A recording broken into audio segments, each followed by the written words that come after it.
Students, in this video I am taking common definitions used in metallurgy and metallurgy क्या है और इसमें कौन कौन सी टर्म्स बेसिकली यूज में आती है वो मैं इस वीडियो में लूंगी। So first term is metallurgy. What is metallurgy? Metallurgy का मतलब क्या होता है? यानी ये एक तरह की it is the process involve in the extraction of metals from their respective ores in the pure state is called metallurgy. यानी कि हम जो मेटल है उसको हम अगर एक्सट्रैक्ट करते हैं, यानी मेटल एक्चुअल में जो मिलता है मेटल हमें एनवायरनमेंट में हमको जो मेटल मिलेगा वो हमें प्योर फॉर्म में नहीं मिलेगा, तो उसको उसके साथ कुछ इम्प्योरिटीज भी रहेगी, कुछ उसको पहले हमें कुछ ऐसी प्रोसेस करनी पड़ेगी जिससे कि हमें क्या मिले, प्योर मेटल मिले।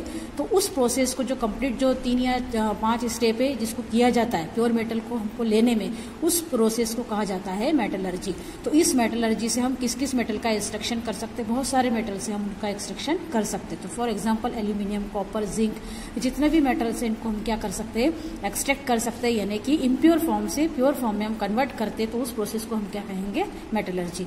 And next term is minerals. Minerals क्या है?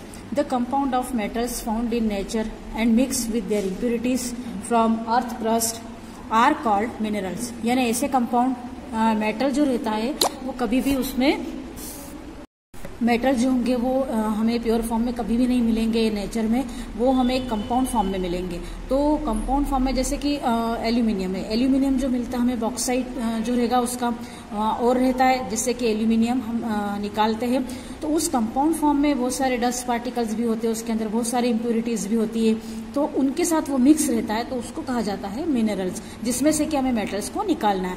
तो उस तरह से, और ये जो मिनरल्स हमको मिलते हैं वो अर्थ क्रस्ट से हमें मिलते हैं। तो जैसे कि बॉक्साइट हो गया, हेमेटाइट हो गया, तो ये जितने भी मिनरल्स है ये हमें कहाँ मिलेंगे, अर्थ क्रस्ट से मिलते हैं। Next term is ore. Ore क्या होता है?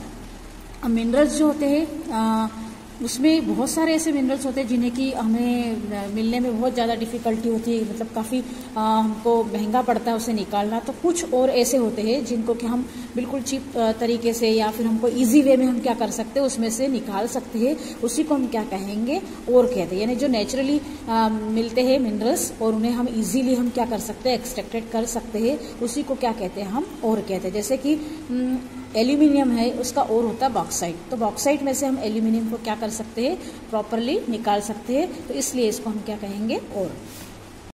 And our next term is matrix. What is matrix? Matrix is a term जो कि हमें मेटलर्जी में यूज में लाते हैं। तो बहुत सारी जो अनवांटेड इम्प्योरिटीज होती है जो कि ओर के साथ में मिक्स रहती है, जैसे कि हमने Al2O3 ओर है एल्यूमिनियम का, उसके अंदर बहुत सारी इम्प्योरिटीज जैसे डस्ट पार्टिकल हो गया या फिर मॉइस्चर हो गया, ये सब चीज़ें जो मिक्स होती है उसको हम क्या कहेंगे, मैट्रिक्स कहते हैं।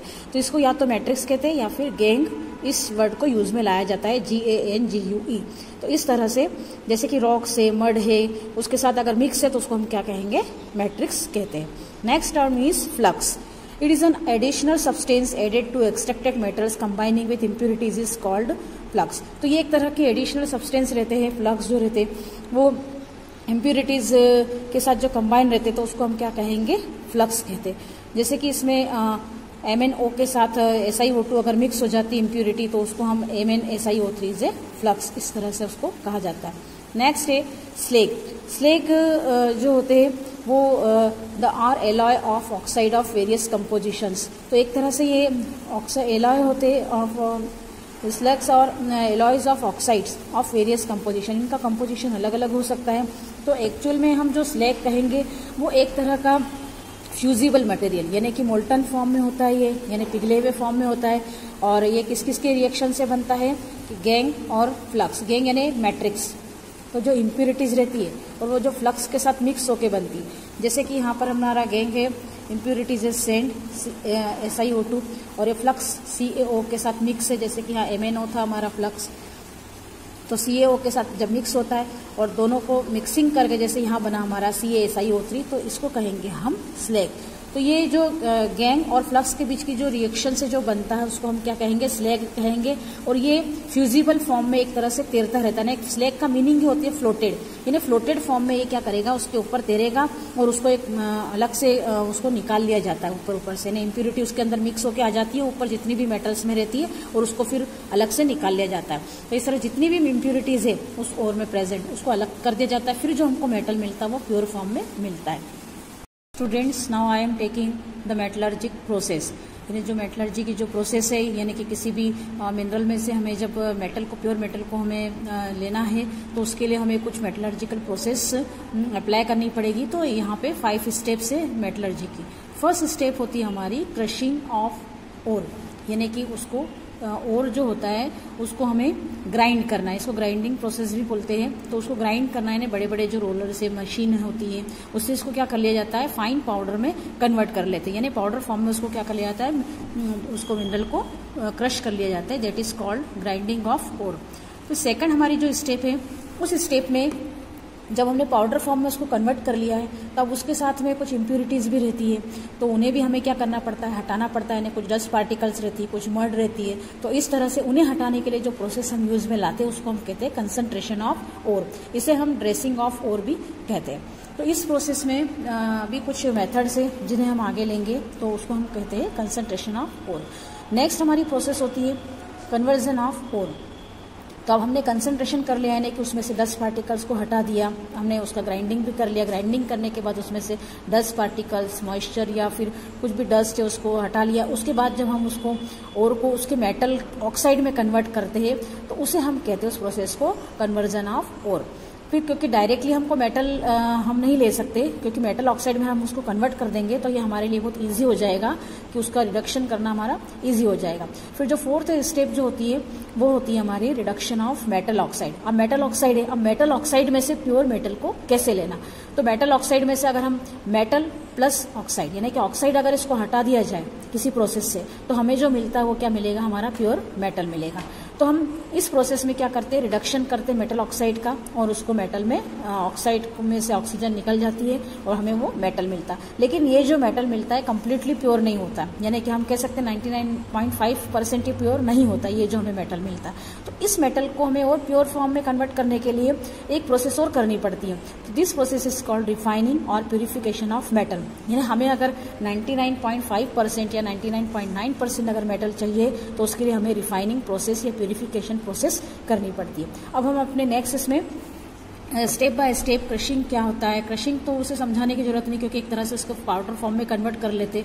तो हम स्टार्ट करेंगे concentration of ore. Concentration of ore और ड्रेसिंग ऑफ ओर, यानी कंसंट्रेशन ऑफ ओर और ड्रेसिंग ऑफ ओर भी इसको कहा जाता है। तो कंसंट्रेशन ऑफ ओर में हम बहुत सारी मेथड को अप्लाई करते हैं, जिसमें कि हमने पहले बताया कि क्रशिंग, ग्राइंडिंग करके उसको फाइन पाउडर में हम कन्वर्ट कर लेते हैं। अब उस फाइन पाउडर में से डस्ट पार्टिकल्स या फिर जो भी इम्प्यूरिटीज है उसको हटाने की जो प्रोसेस होती है उसको हम कहते हैं कंसंट्रेशन।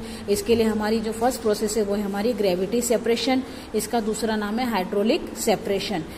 तो अब इस प्रोसेस में हम एक इंक्लिन्ड प्लान, जैसे कि डायग्राम में बना हुआ है, इंक्लिन्ड का मतलब होता है कि जो एक टिल्टेड है, यानी झुका हुआ है, एक तरह से हम स्लोप जिसे कहते हैं। तो इस तरह से एक प्लान यूज करते हैं जिसके अंदर छोटी छोटी ग्रूव्स बनी हुई है। ग्रूव्स का मतलब होता है खांचे बने हुए उसके अंदर। तो उसके जस्ट ऊपर हम क्या करेंगे कि और जो फाइन पाउडर में हमने जिसको पीस लिया है और लेंगे, और फिर उसके बाद हम क्या करेंगे, उसको हाइड्रोलिक का मतलब होता है वाटर, हाइड्रो से मीनिंग होता है वाटर। अब उस ओर को हम क्या करेंगे, पानी की तेज जो स्ट्रीम है उसके साथ उसको क्या करेंगे, हम बहाएंगे।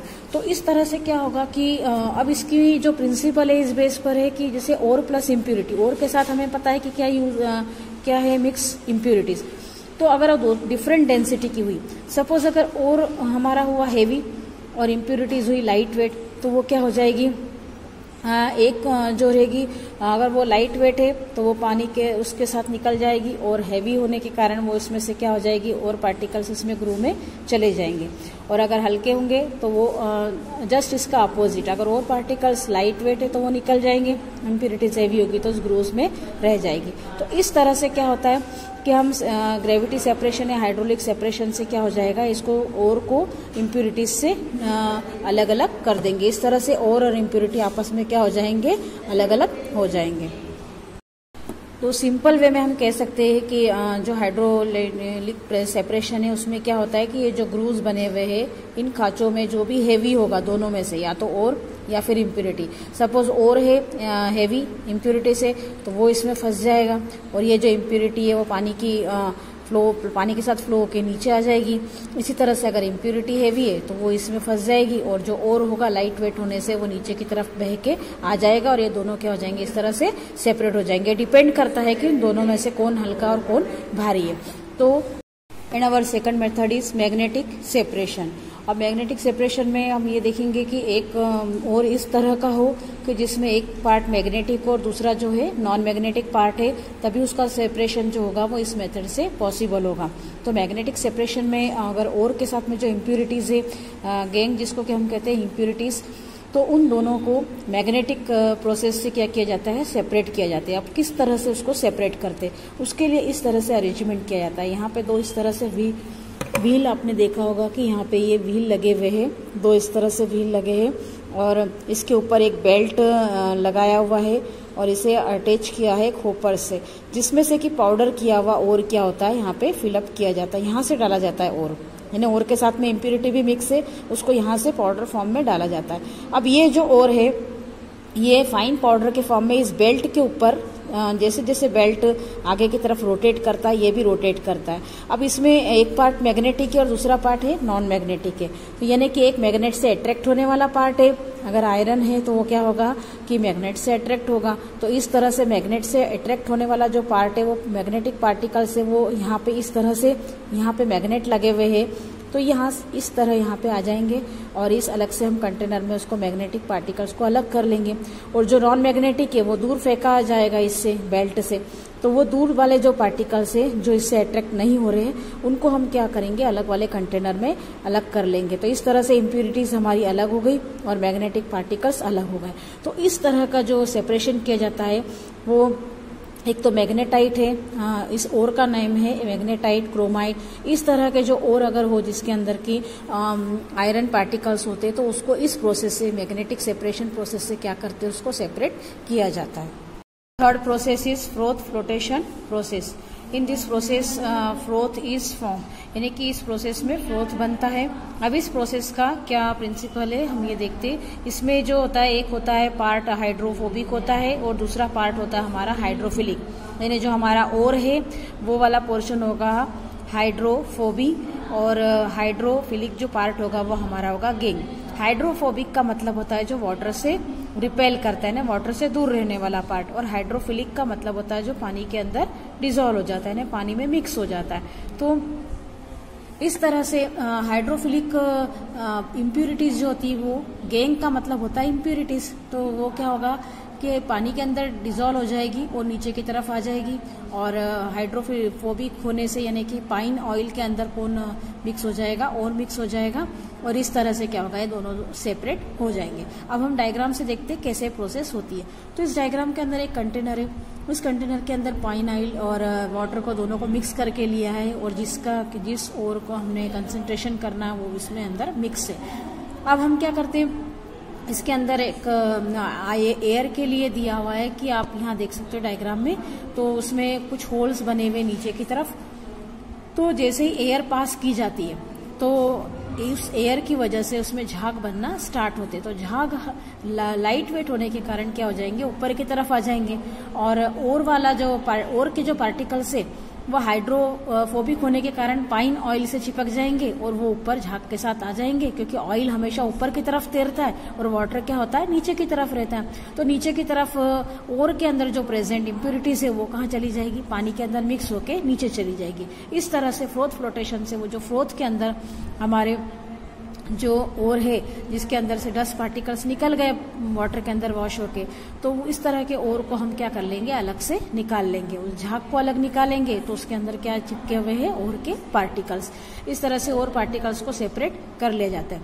अब जनरली ये जो प्रोसेस होती है वो सिर्फ सल्फाइड ओर के लिए ही यूज में लाई जाती है, क्योंकि वो सल्फाइड ओर्स जो होते हैं वो पाइन ऑयल के साथ चिपक जाता है सल्फाइड के और पार्टिकल्स, और वो उसके साथ अलग हो जाते हैं। तो इस तरह से इसमें किस किस हम लोग कर सकते हैं एक्सट्रैक्शन, जैसे जिंक सल्फाइड हो गया, कॉपर सल्फाइड, इस तरह का अगर ओर है हमारा तो उसके लिए हमें फ्रोथ फ्लोटेशन प्रोसेस यूज में लाना पड़ता है। Fourth method is chemical refining और leaching, and this is also used for concentration of metals. तो इसमें हम लोग जो पढ़ रहे हैं अभी, केमिकल रिफाइनिंग को लीचिंग भी बोलते हैं। और इस प्रोसेस में सिर्फ एक केमिकल लिया जाता है जिसके अंदर की ये इस तरह का केमिकल होता है जिसमें कि और जो होता है वो सॉल्युबल होता है और गेंग यानी कि इम्प्योरिटी जो होती है वो इनसॉल्युबल होती है। तो इस तरह से ये जो किया जाता है वो एक सिलेंड्रिकल वेसल में किया जाता है और अंडर प्रेशर किया जाता है, जिसमें कि प्रेशर अप्लाई करने की जरूरत पड़ती है। और इसमें जो ओर है वो किस में कन्वर्ट हो जाता है, यहाँ लिखा हुआ है ओर कन्वर्टेड इन मेटल सॉल्ट। तो आप देख सकते हो इस इक्वेशन में, जैसे यहाँ पर जिंक सल्फाइड, यहाँ पे ओर है ZnS, और ये जो है इसके अंदर एक केमिकल लिया हुआ जैसे कि H2SO4 लिया है। तो ये इसमें ओर जो होता है वो इसमें सॉल्युबल हो जाएगा और वो काय में कन्वर्ट हो जाएगा, ZnSO4 में कन्वर्ट हो जाएगा, यानी कि मेटल सॉल्ट में कन्वर्ट हो जाएगा। फिर इस मेटल सॉल्ट में से जिंक को क्या कर लिया जाता है, एक्सट्रैक्ट कर लिया जाता है। तो ये इस तरह से ये वाली प्रोसेस है। तो इसका मतलब इसको हम शॉर्ट में इस तरह से लर्न कर सकते हैं कि वन इज सॉल्युबल यानी कि ore is soluble and impurities are insoluble in solvent. So this method is used for our concentration method. तो इस तरह से हमने 4 concentration method को पढ़ा है। तो उस तरह से हमारा जो concentration वाला प्रोसेस है वो हमारा कंप्लीट होता है।